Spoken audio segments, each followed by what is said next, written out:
If you would like to see our entire rankings 1 through 136 with the S&D rating for all 136 teams from week 1 to week 13, follow us on Patreon, pay $1 a month. We will give you that spreadsheet. If you're a doom scroller on a spreadsheet like we are, welcome. And for those who are Patreon subscribers, thank you so much. And again, if you haven't subscribed to this video and you've made it this far, subscribe. At number 50, TCU gets trounced by the BYU Cougars 44-13. But hey, TCU's still in the 50. 2 weeks ago, they were knocking on the door of Big 12 title contention. This week, I think if you're a TCU fan, you're just happy that you've already gotten to 6 wins. Number 49, San Diego State, back in the S&D 50.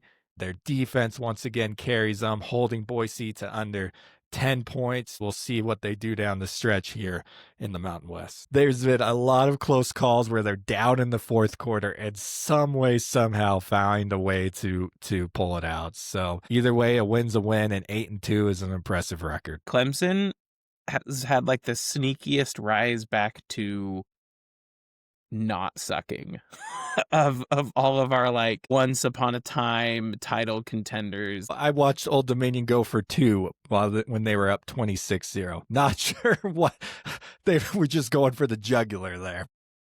You know, they're out of contention, but still putting together a great season. This was supposed to be a rebuilding year for Wake Forest. Yeah, 7-3.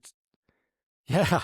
It's way impressive. This definitely feels like what could have been season for Iowa State. Louisville, ACC title hopes dashed. They're completely out. Wild to think about. One more win, they're bowl eligible. That's a win for Kentucky. That keeps your job in Kentucky. This team is basically an entirely different squad from last year's CUSA champs. But here they are, proving that the culture of the school wins over anything. The crazy thing is, this is an LSU team that could probably still put together a win against Oklahoma. South Florida is all but eliminated. They have to have an absurd amount of things go right for them, and they have to win out. The Houston Cougars, they were on a bye last week in week 12.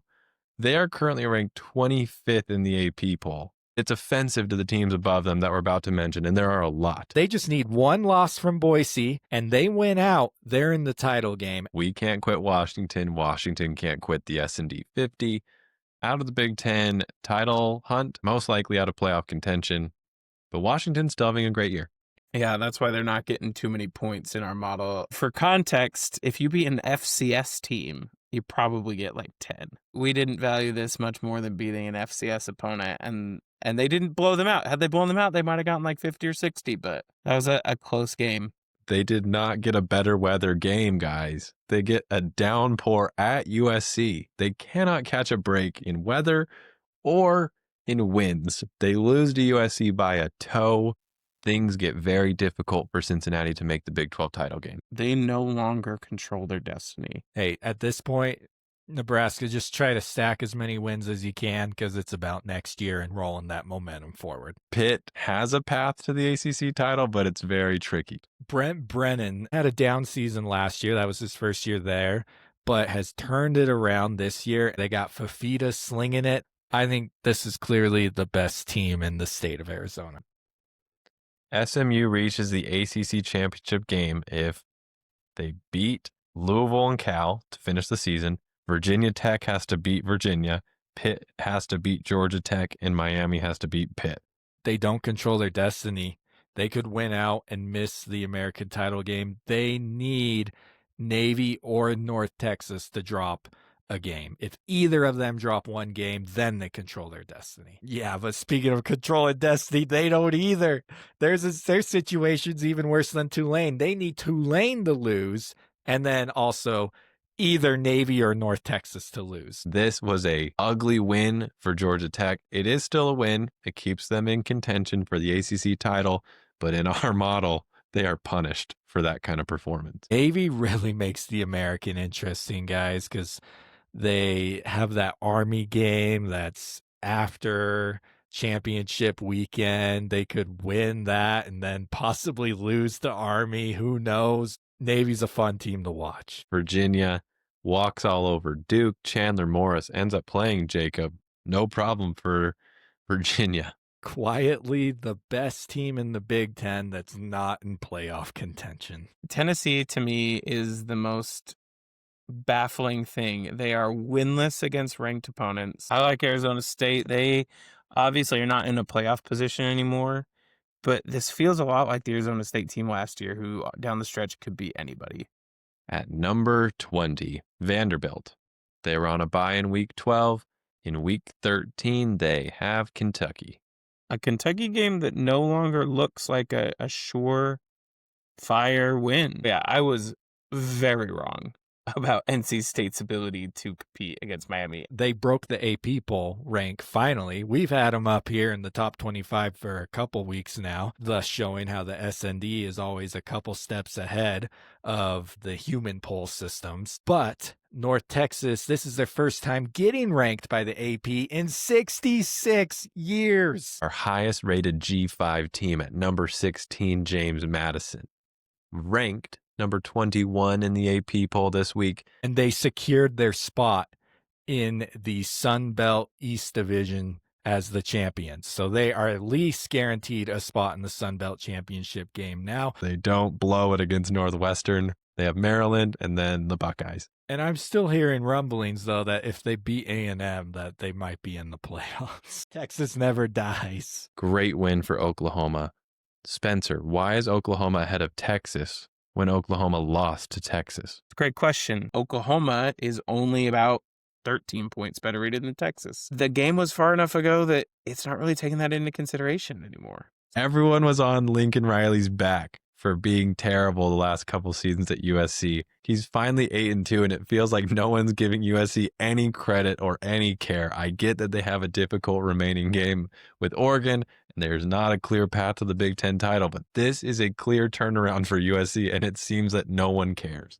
And again, Spencer, why is Alabama ahead of Oklahoma when Oklahoma beat Alabama? This doesn't make any sense. Because they were so far ahead of them in our model to begin with. You don't get instant head-to-head corrections in our ratings. The rating is what the rating is. There's only so far you can fall for a loss, even a bad one. An interesting stat on Utah. They've only actually beaten 2 teams with winning records this year. When they have won, their average margin of victory is 33 points when you average those 7 games out. Insane. Spencer, time to eat some crow. The boat did not row Oregon's way. Oregon jumped in that speedboat and they cruised on by the rowboat. Who needs to row when you have a Everglades-style airboat to ride on? With a sweet duck. BYU, they have 5 wins over current, I'll say that again, current SND 50 teams. So that's why we're seeing them at number 8. At number 7, Texas Tech. Yeah, I think if they had won, they would for sure be in the top 4 at this point among the undefeateds. At number 6, Georgia.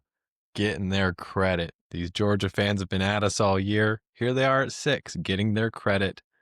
They dog walk Texas. Ole Miss. Maybe even number 5 is the right spot for them. I think they're the 5 seed, almost certainly the 5 seed in the playoffs.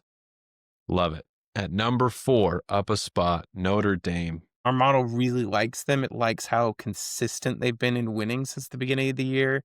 It likes who they've done it against. Like, they've definitely had some cakewalk games. And you're going to see us giving way more credit for that win against Navy, for example. You're going to see us giving more credit for that win against Pitt. We didn't just completely write them off. Essentially a lock for the playoffs. There's very little that could knock them out at this point. If I'm Indiana, I just go 12-0 and opt out of the Big 12 championship game. Can you do that? I feel like them now changing the seeding to where the top 4 seeds are just the top 4 highest ranked teams that get the buys. I feel like it's now taken away from those conference championship games. And honestly, I'm a little disappointed in it. It's like they fix one problem and create another problem. At number 2, Texas A&M. The first team in the SEC when trailing by 27 or more to come back and win. The record is now 1-286. At number 1, the Ohio State. It's just been the year of Ohio State. 10-0. UCLA, no problem. 48-10. This week, Rutgers. Next week, Michigan. Ohio State well on its way to the playoff.